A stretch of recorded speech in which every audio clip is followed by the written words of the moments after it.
अस्सलाम वालेकुम दोस्तों, उम्मीद है आप सब लोग खैर से होंगे। बात करेंगे ओमान में कोरोना केसेस की। आज 4 अक्टूबर 2020 इतवार के दिन ओमान में 2685 कोरोना के केस रिपोर्ट हुए और 42 मरीज़ वफात पा चुके हैं। इन्ना लिल्लाहि व इन्ना इलैहि राजिऊन। कोरोना के ये पिछले 4 दिन के केसेस हैं। बुध जुमेरात को आपको पता है पब्लिक हॉलीडे थी, कुवैती अमीर वफात पा गए थे। उसके बाद आज अनाउंस किए गए 2685 केस रिपोर्ट हुए पिछले 4 दिनों में और 42 डेथ।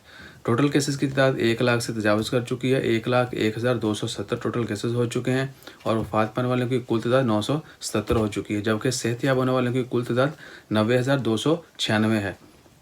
इसके अलावा पिछले 24 घंटों में 54 मरीजों को हॉस्पिटल में एडमिट किया गया और टोटल मरीजों की तादाद हॉस्पिटल में 560 है और 210 मरीज़ अभी तक ICU में हैं।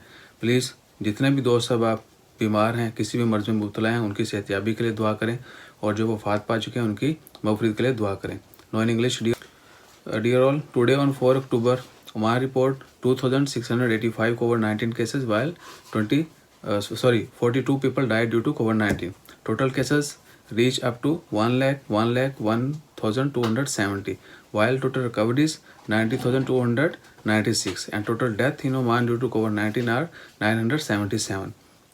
In last 24 hours, 54 patients admitted to hospital and total number of patients admitted to hospital are 560. While in ICU, 210 people are still in ICU. Please pray for everyone. Stay blessed. Jazakallah. Allah Hafiz.